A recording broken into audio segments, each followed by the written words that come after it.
What's going on, beautiful people? Welcome to another episode of Locked On Bulls. That's Pat the Designer. I'm CEO Haize. On today's episode, we'll be talking about which Chicago Bulls players are going to go, who's going to stay. We'll talk about all that and some more on today's Locked On Bulls. You are Locked On Bulls, your daily podcast on the Chicago Bulls, part of the Locked On Podcast Network, your team every day.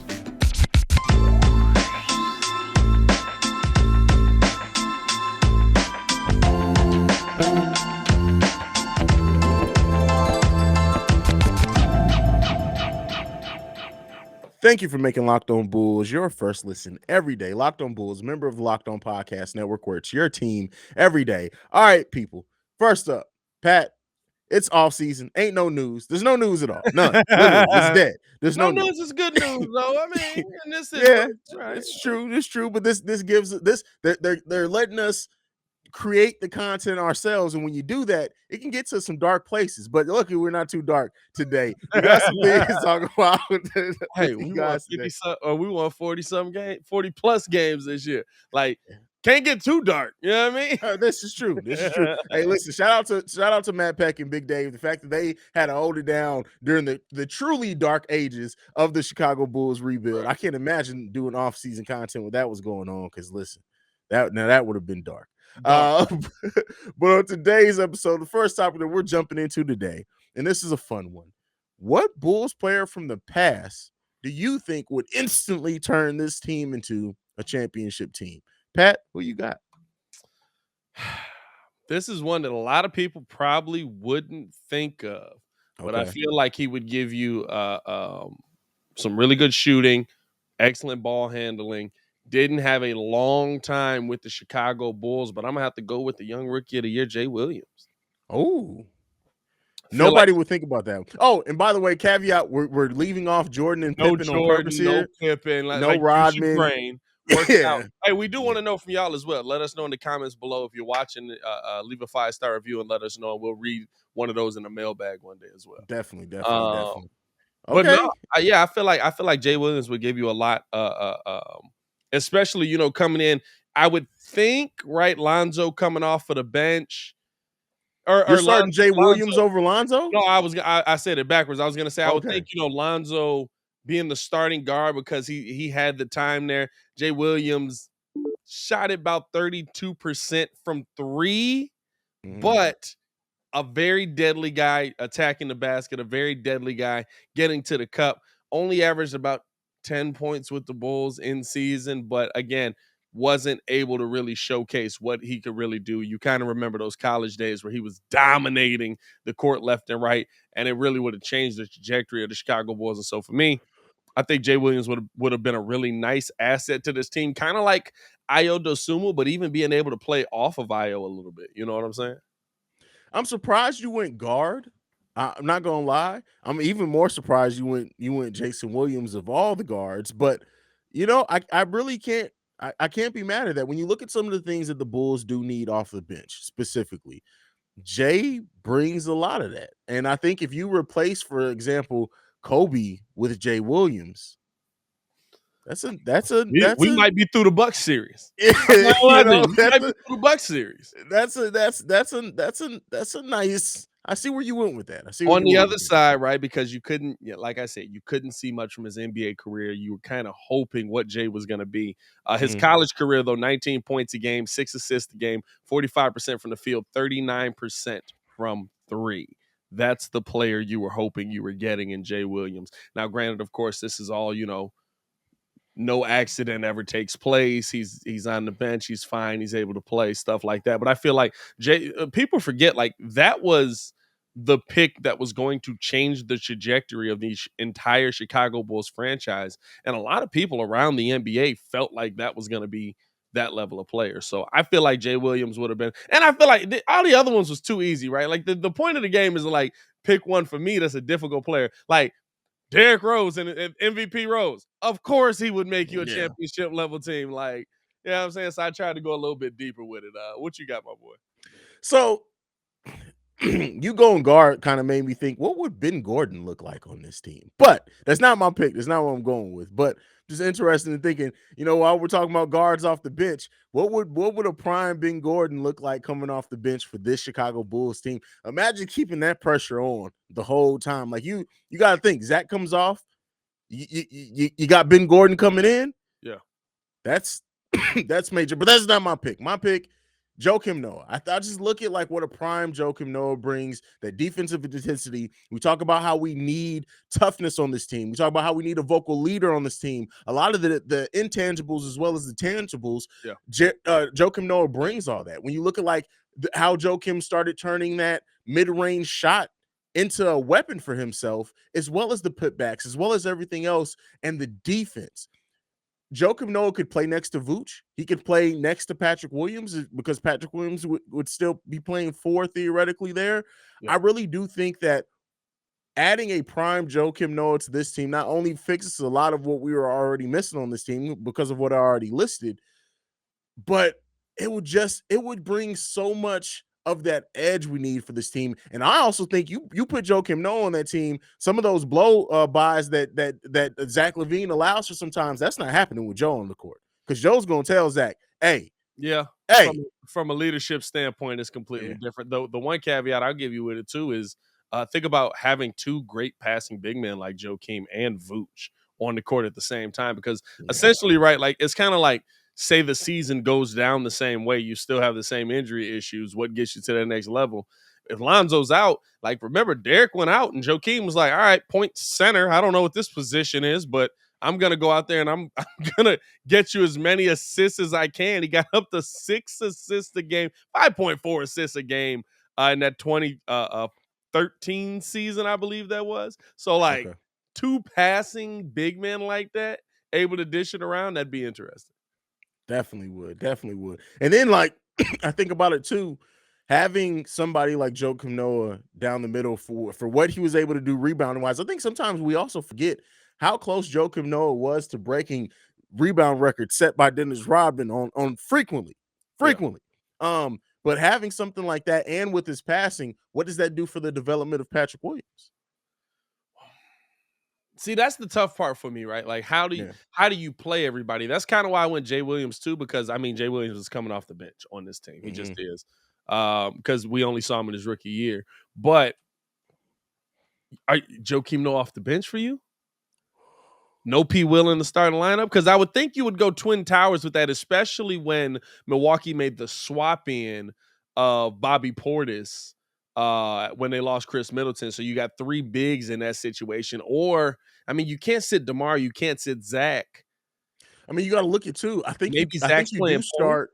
I think you do start Joe next to Vooch. So Joe's your starting power forward. But I think the thing that we gained from that as well is that Joe was actually a very solid perimeter defender as well, switching on guards, things like that. So Joe's versatility defensively, I think, while he doesn't bring much for stretching the floor at all,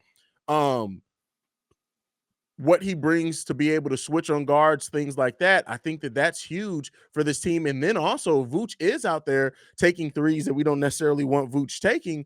Joe is fine in the middle, patrolling the middle at that point. Yeah. So you get the rebounded back for sure. I guess, and it bolsters your bench too. I wouldn't be mad at Joakim starting in that situation because I feel like you got more of a. I mean, well, no, because no Lonzo though too. Well, I guess we kind of were saying like Lonzo's in there. Lonzo, DeMar, Zach, and then you got your big guys. You got 2 7-footers down low. I wouldn't be mad at that. Is it championship level though? Is they gonna? I don't know if Jay Williams championship level. To be honest with you, I feel like with Jay Will, you could knock off the Bucks though, because the sad part is like I'm a glutton for torture, so of course I went back and rewatched the series.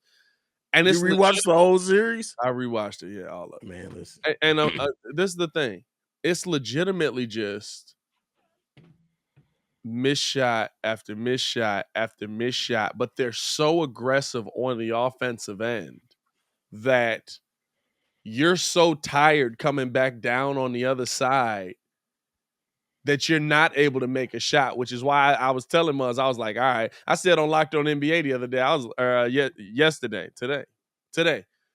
yesterday. You know what I'm saying?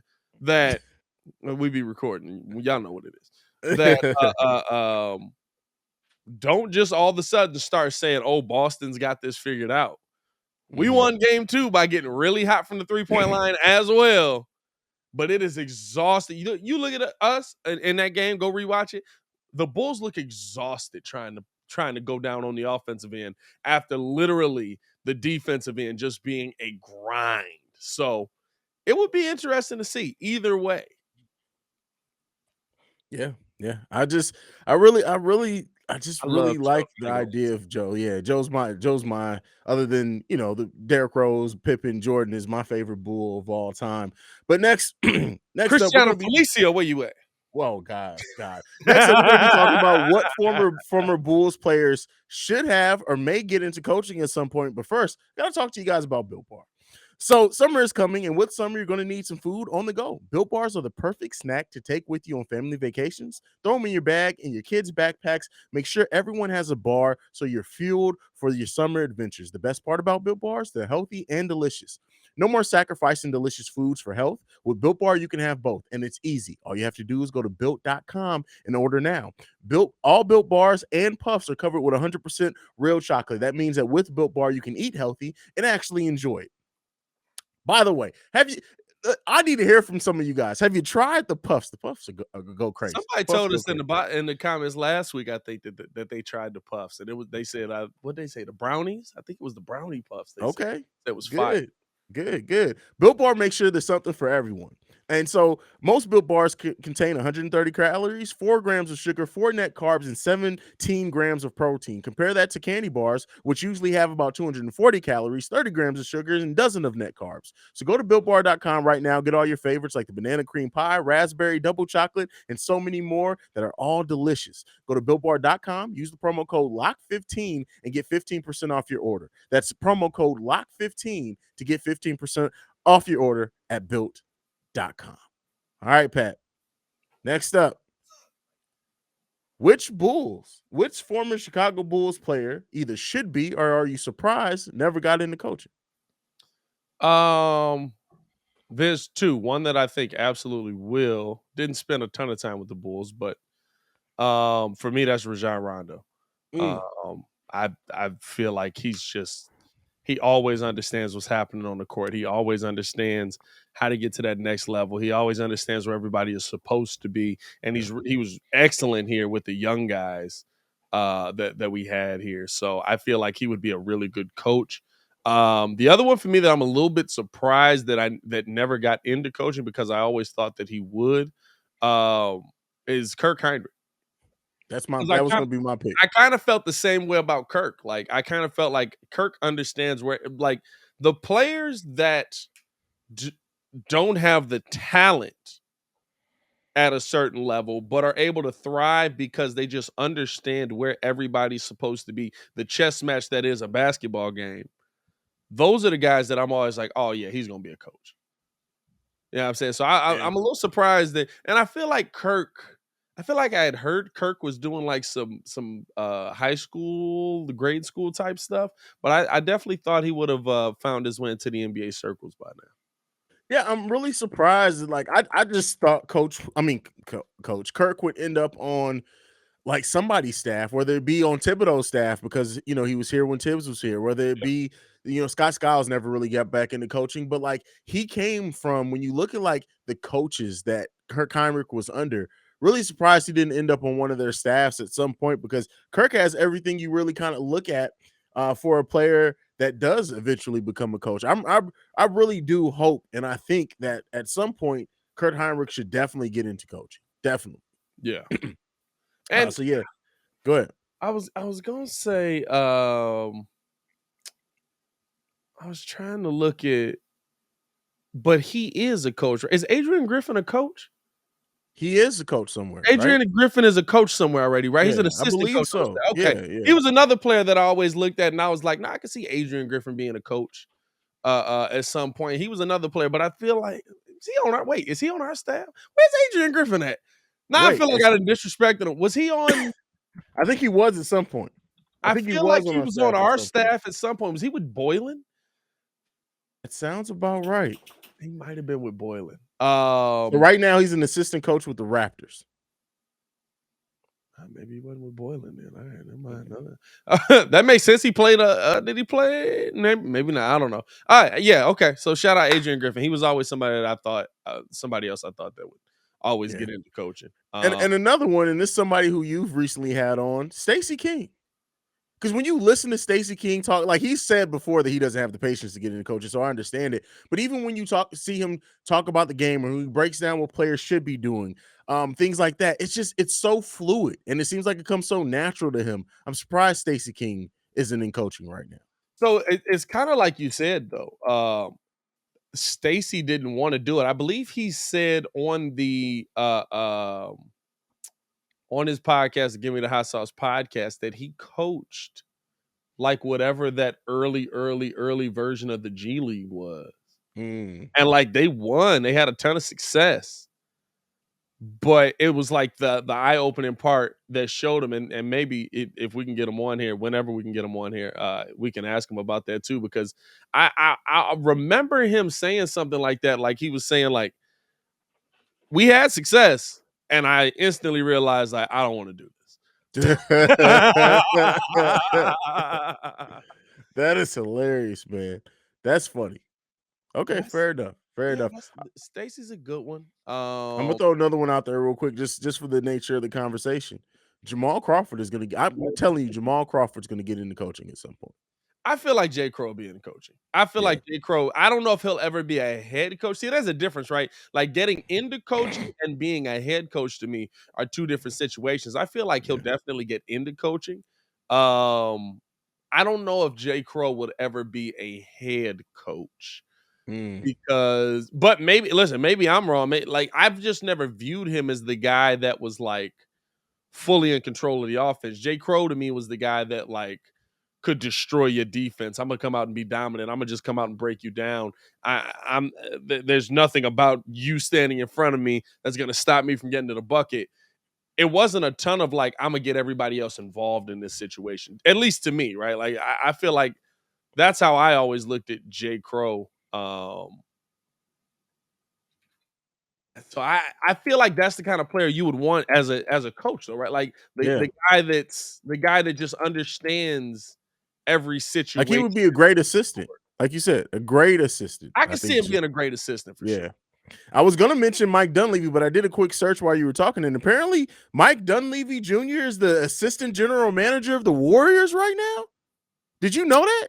I'm sorry, what? Mike Dunleavy Jr. is the assistant general manager of the Warriors since 2019. He skipped a lot of steps, dog. Well, no, he was named as a scout for them in 2018, but then in August 2019, he was named as the assistant general manager. But that's very surprising. I'm not gonna lie. I had no. Bro, like he retired in 2017. So he went right from retiring to the next year becoming a scout to the year after that becoming the assistant general manager. So then he was in on Poole. He was a part of Jordan Poole. He was a part of, James Wiseman. Wiseman was a layup. But I mean, what's up with him too? We got to talk to Locked On Warriors about that, dog. What's going on with him? That's wild, bro. I'd have never thought that. Bro, legitimately, I thought you was about to be like, yeah, he's like a head coach at a college somewhere. I never would have thought you was about to say GM in a million years. I wouldn't have thought that. That is wild, bro. Like, shout out to Mike Dunleavy, man. Hey, just think about it. 10 years ago, you was getting elbowed in the ribs and knocking down jump shots, brother. Like, hey, you remember when him and Rondo got into it? Rondo got into it. You good? You don't remember that? I'm trying to think when him and Rondo got into it. Rondo was in Boston? Yes. I don't remember this. You don't remember that? I usually remember a couple of fights. Wait, is it who hit him in the head? Who hit him upside the head? That was Rondo. That was Rondo. Okay, I do. Yeah. Where he came out on the other side, and I didn't think it was Rondo that hit him. But no, where he came out on the other side and he knocked down all them threes. It was like, yeah, don't piss him off. Apparently you piss him off. He's a die. Bro, I never would have bet on that. I ain't gonna lie to you, bro. If we had put some money on that on Bet Online, I never would have figured that out. You like that segue? We're doing it professional over here. Don't worry about it, man. Hey, we got to let you guys know about Bet Online, man, because it is your number one source for all your betting stats and sports info. If you wanted to know where Mike Dunleavy was and you were going to place a wager on it before, could have checked it out on Bet Online. I don't know if they got that line up there, but hey, find all the latest sports developments, league news, reviews, and news, including this year's NBA playoffs and MLB season starting and this weekend's run to the Roses at the Kentucky Derby. This is always a nice time of year for me, man. We used to always go down to Kentucky with the family down there, man. It was always a vibe. BetOnline is your continued source for all your sports wagering information, from live betting to playoffs, esports, and more. Head over to the website today and use your mobile device to learn about the trends and action. BetOnline, it's where the game starts, y'all. All right. Now, next, last topic of the day, we got to talk about who on this Chicago Bulls team, who do we see staying, who do we see going? We've both already talked about Zach LaVine. I think we both are very much in the camp that he stays. So we're going to focus this on everyone else. But looking at this roster, Pat, who do you think stays? Who goes? I'm going to run through it real quick, and then we can break it down off of that. Okay. DeMar's going to be here. Zach's going to be here. Vooch is going to be here. Lonzo's going to be here. Caruso's going to be here. P. Will's going to be here. Ayo's going to be here. Kobe White may not be here. Now, this is not beginning of the season. I'm just saying throughout the entire season, Kobe White, and I think that he will have a bounce back season, but I just don't see a lot of room for him on this team to grow. So I think Kobe might be out of there. Okay. Javonte Green will probably stick around as an end of bench piece. Just like somebody that I can throw out there and I can beat the mess out of somebody. Derrick Jones Jr. to me is probably gone. Tristan Thompson to me is probably gone. Tony Bradley to me will probably be there because he's 7 feet tall. But he's out. He's gone.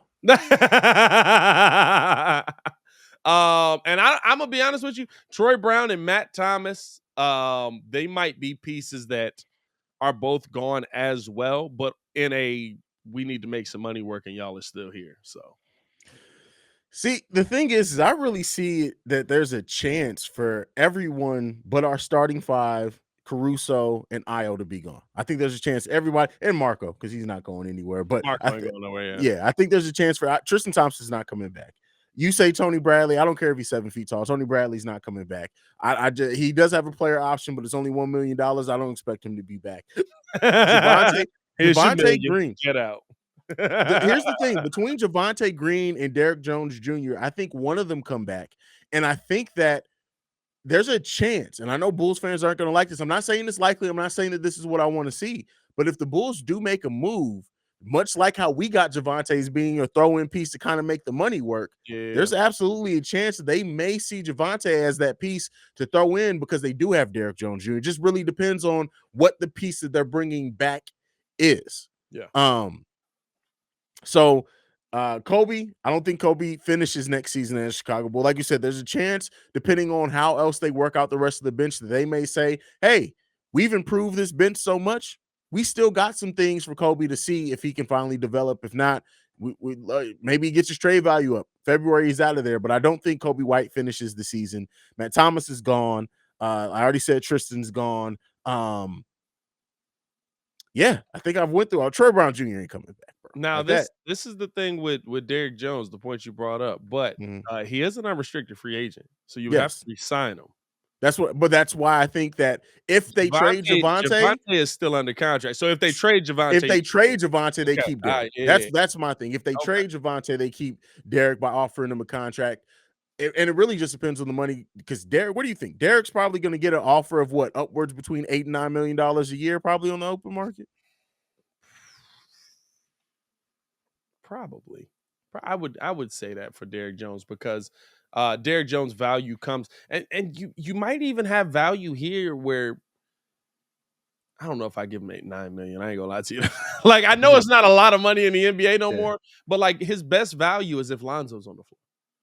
Like, the best we saw of Derrick Jones Jr. was when Lonzo was on the floor and they were pushing the ball and he was taking off running up the court, and all of a sudden he was that wing piece that you could throw the oop up to. He's finishing it, and his threat to come down in the paint and dunk on you honestly deterred a lot of people, and so it would open up that shot for him in the corner as well. But if he's not knocking down that three ball right and you don't have Lonzo on the court, where's the value there? Like, Derrick Jones just not to say he's a bad defender, he just don't weigh enough. Yeah. He legitimately gets moved a lot. This is true. And Derrick Jones Jr. currently is getting $9 million a year. So if Is he's he? looking Okay, all right. so now again, that's not a contract that we gave him. And the way that he played this season, does he still get that? He'll be 20 about going on 26 years old, Yeah. going into next season. Still somebody with a lot of promise. And and I know you said that he was best with Lonzo on the floor last year, but keep in mind that's because we were playing him completely out of position. If this Bulls team improves the bench like we think, maybe Derrick Jones Jr. can play a position that's more natural to him, and we see a different side of Derrick Jones Jr. He your backup small forward going into next season if you resign? Possibly. That's interesting, dog. I don't know. Like, for me, I love that we're arguing. Like, that's where we at this season. First off, we're arguing about should we keep Derrick Jones or Javonte Green. That's a great thing. For me, right, the fact that if we talking about playing out of position, though, like, you played Javonte at power forward. Yeah. And he essentially gave you better output than Derrick Jones did from every aspect of it. Especially 7 points per defensively. game. Defensively, for sure, but 7 points a game, 4.2 rebounds a game, 1 steal a game, 54% from the field. I feel like Javonte is so versatile. I feel like the tough part, the reason I could see your scenario playing out is because we've got so many guards. Yeah. We've got so many guards. So if you were going to play Derrick Jones as the backup 3 on your team, I don't want to see him as a power forward. I feel like you got to go find you a backup power forward legitimately. But if you played him as the 3 on your team, I could see a scenario playing out because he's more fit for that role. And I don't think Javonte is going to come in and play the 3. Exactly. And the thing is, let me be clear here, is that I'm not saying that I would rather have Derrick Jones Jr. over Javonte. I'm just looking at the fact of I'm trying to be. So here's my thinking behind it is that you can't trade Derrick Jones Jr. unless it's a sign and trade, right? Yeah. So if the Bulls do need a move and to make the salary work, it would have to be Javonte that they would throw in because almost everybody else on the team either makes 2 less or they're unrestricted free agents this offseason. And then because of the Bulls really they don't have any true cap space. They have their mid-level exception. They got a trade exception. Other than that, they're going to have to rely on vet minimums or re-signing players who they already do have under contract because you're allowed to go over the cap to keep those players. Yeah. So that's kind of my thinking behind it. But don't get me wrong. I love Javonte as a player. And the way that Javonte did on 4s, I wouldn't necessarily be mad seeing Javonte be the backup 3. Javonte only make 1.7 million. Javonte Exactly. might be the backup 3, dog. Yeah. You might see Derrick Jones Jr. going. I'm not gonna lie. Javonte makes 1.7 million coming into this year. Just a solid piece, nothing crazy. Yeah. Gotta work on that corner 3. I ain't gonna lie to you. When it's on, it's on. But then he started taking 3s from the top of the key. But I mean, you'll probably see Javonte back because of the money, especially if we do re-sign Zach LaVine.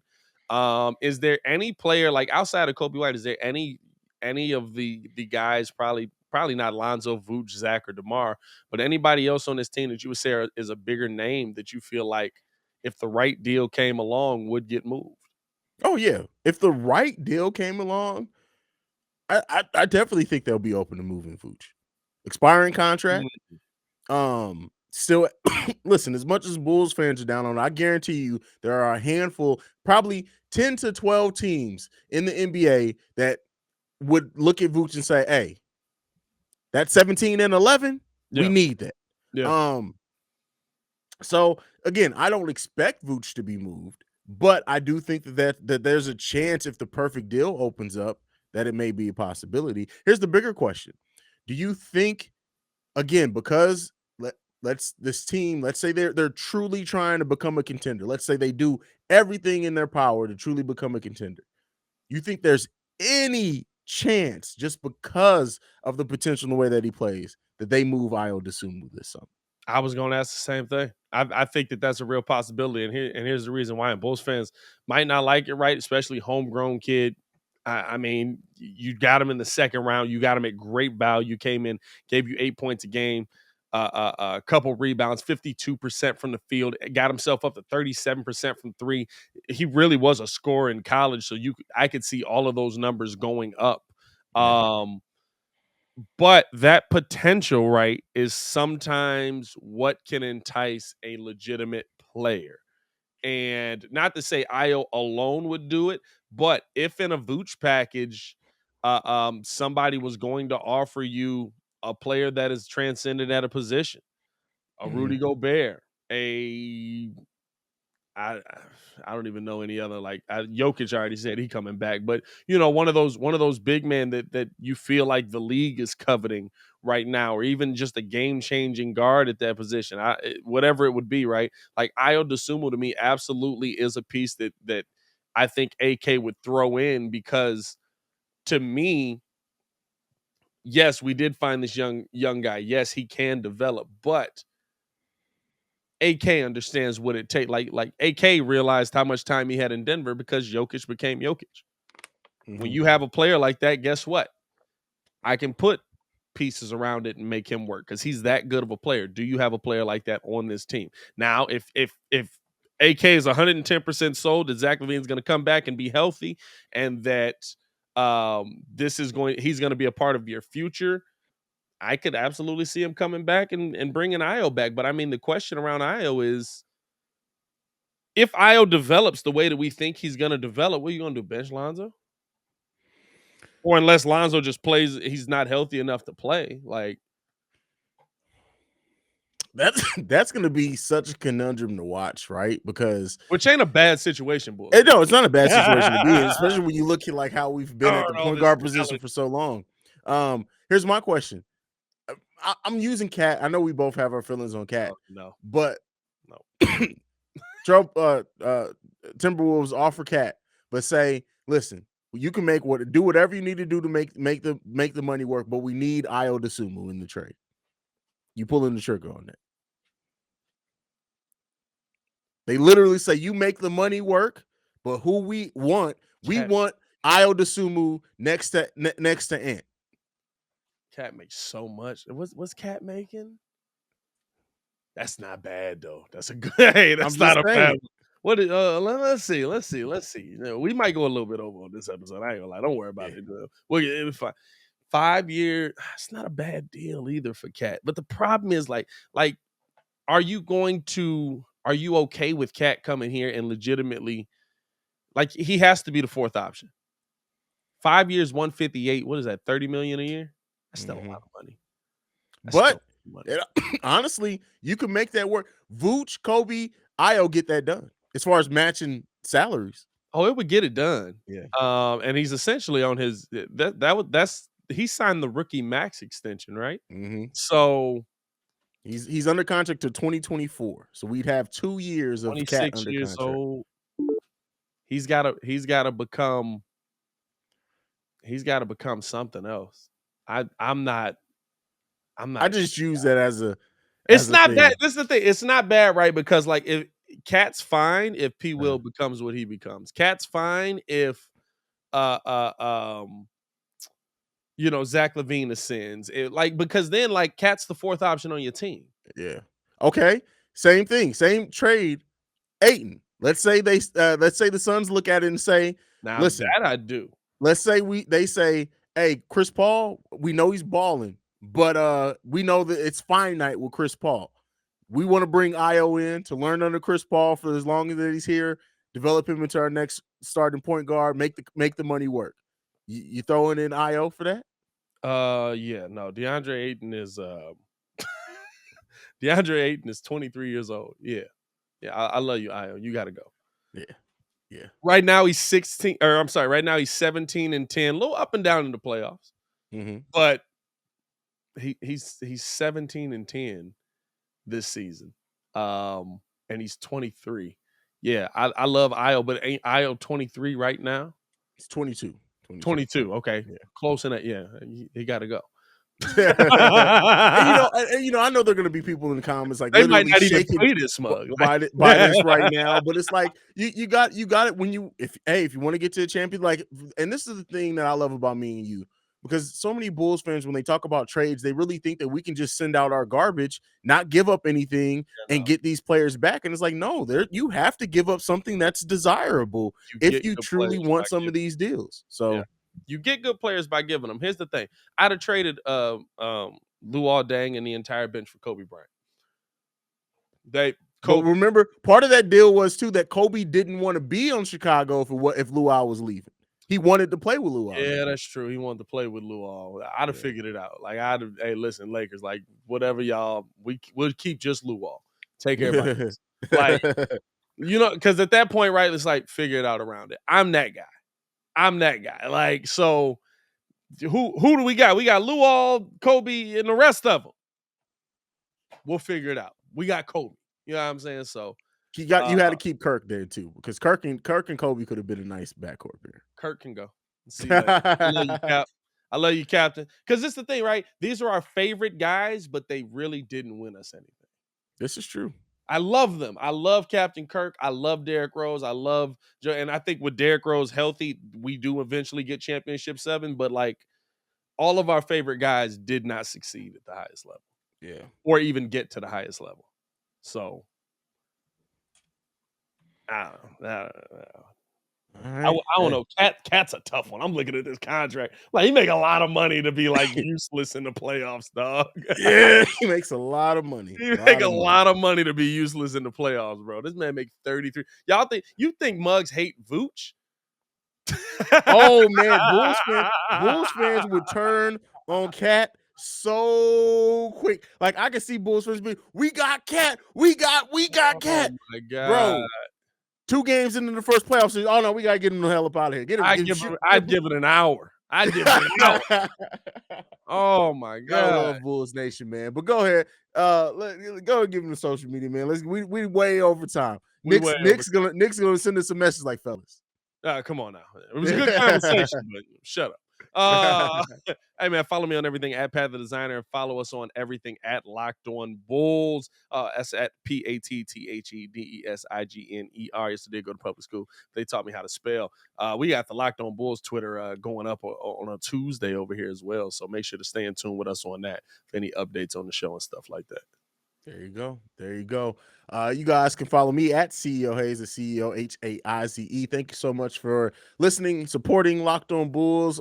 This has been another week in. Next week we will start our player reviews for over the course of the season, talking about what the players gave us. That's just a little tease for next week's content. But other than that, we out. We love you guys. Peace, y'all. Peace.